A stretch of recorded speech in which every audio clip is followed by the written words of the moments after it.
Non mais, il y en a marre.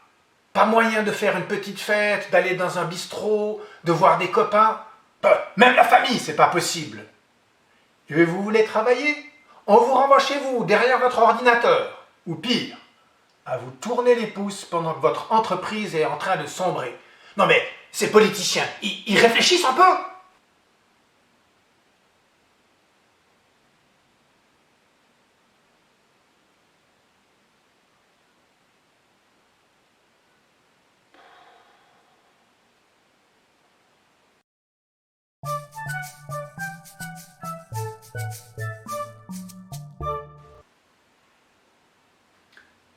Je vous entends, je vous comprends.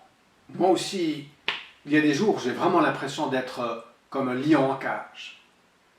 Et puis, il y a des matins où je n'ai pas tellement envie de me lever. C'est déprimant, cette situation que nous vivons. C'est dur, c'est usant, c'est injuste. Alors que faire? Eh bien, je suis allé puiser dans le trésor de ma foi et je suis tombé sur les psaumes. Des prières qui, en fait, donnent à peu près les mêmes conseils que des psychologues le font aujourd'hui. Et j'ai d'abord entendu une invitation à évacuer, à laisser exploser cette colère qui bouillonne en moi, à laisser couler la déprime, la tristesse qui me noie. La colère et la tristesse, elles sont là, elles sont vivantes, elles sont présentes en moi. Il faut commencer par les laisser exister, s'exprimer. S'il faut crier sa colère, eh bien crions. S'il faut pleurer sa tristesse, eh bien pleurons. Et puis après, il faut en venir aux mots qui disent ce qui nous habite. Laisser les mots sortir, sans censure, c'est important. S'autoriser les excès de la colère, là où il n'y a que des cons autour de nous. S'autoriser la tristesse qui constate que tout est foutu, qu'il n'y a plus qu'à se laisser couler. Écoutez par exemple ces psaumes. D'abord, un psaume de colère. Les gens mauvais sont méchants dès leur naissance. Leur bouche est pleine de venin, comme la bouche de la vipère. Ô Dieu, ces gens-là sont comme des lions. Casse leurs dents, Seigneur, brise leurs mâchoires. Qu'ils disparaissent comme l'eau qui coule, qu'ils ressemblent à la limace qui fond en avançant. Voilà un psaume où on pourrait dire qu'il n'y a pas beaucoup de mesures, de restrictions, et c'est tant mieux, la colère sort. Et puis là, la tristesse dans ce psaume-là. Ô Dieu, sauve-moi. J'ai de l'eau jusqu'au cou. Je m'enfonce dans un fossé plein de boue et je n'ai rien pour me retenir. Puis, je coule dans l'eau profonde et le courant m'entraîne. Je suis épuisé à force de crier. Ma gorge est brûlante, mes yeux se fatiguent à attendre mon Dieu.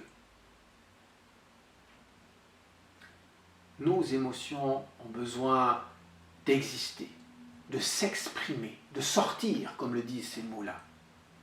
Ce qui ne signifie pas qu'elles doivent nous diriger. Au contraire, nous savons tous qu'il n'est pas bon d'agir sous le coup de l'émotion. Alors donc, laissons sortir ces coups de nos émotions. Et puis après, réfléchissons. Et pour cela, eh bien, il faut redonner le pouvoir aux mots. Moi, je crois que la parole est la seule qui va nous aider à nous calmer d'abord, et puis ensuite à réfléchir pour pouvoir choisir comment agir. Quand nous nous entendons exprimer nos émotions avec les excès, on se rend compte qu'on exagère. Et alors on commence à chercher des mots plus justes, plus adaptés, plus adéquats. Nous commençons à préciser la situation et à la décrire de manière toujours plus pertinente. Nous posons en quelque sorte un cadre qui nous permet de dire ce qui va et ce qui ne va pas. C'est un processus de clarification. Les mots, en fait, nous permettent un peu de prendre du recul, de nous regarder et de nous comprendre. De mettre le doigt sur ce qui va et sur ce qui ne va pas. Et alors, Je ne suis plus un malade, comme si mon corps tout entier était en train de péricliter. Non, non, j'ai mal au cœur, par exemple. Le diagnostic se précise, et ce n'est qu'à ce moment-là que je peux agir. C'est indispensable. Avant d'opérer, il faut savoir où il faut intervenir. À l'état brut, la colère et la tristesse brouillent notre esprit. Alors les mots servent d'abord à tenir compte des émotions pour qu'elles ne nous dirigent pas. Ensuite, les mots servent à comprendre notre situation, à poser un diagnostic. Et puis finalement, les mots nous aident à imaginer une ou plusieurs issues de secours. Qu'est-ce qu'il faut faire? Le pouvoir des mots, il est donc important. Encore faut-il savoir à qui parler. Car vous l'avez compris, il faut que nous puissions tout dire, y compris les excès, sans être interrompus parce que il faut être raisonnable, parce que nous exagérons, parce que les autres vivent des choses plus compliquées. Tout cela est juste, d'accord. Mais au moment où les émotions ont besoin de sortir, ce n'est pas aidant. Pour moi, l'interlocuteur idéal, c'est Dieu. D'abord parce qu'il ne coupe pas la parole, ce qui est toujours agréable dans ces moments où il y a des choses difficiles à dire. Mais surtout, Dieu est celui qui peut entendre tout ce que j'ai à dire sans se fâcher, sans partir, sans nous reprendre. Il est cet ami suffisamment solide pour pouvoir tout supporter de notre part. Et après, une fois que nous aurons retrouvé le calme, alors nous pourrons repartir. Mais c'est vrai aussi, et je le comprends, ça m'arrive bien souvent, nous avons besoin de parler à quelqu'un en chair et en os.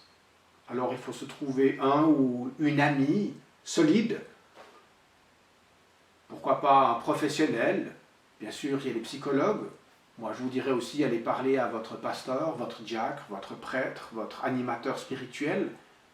Il n'est pas toujours nécessaire d'entreprendre des grandes démarches, des fois juste un petit moment de discussion suffit. Mais s'il vous plaît, parlons. C'est l'issue pour sortir de notre situation.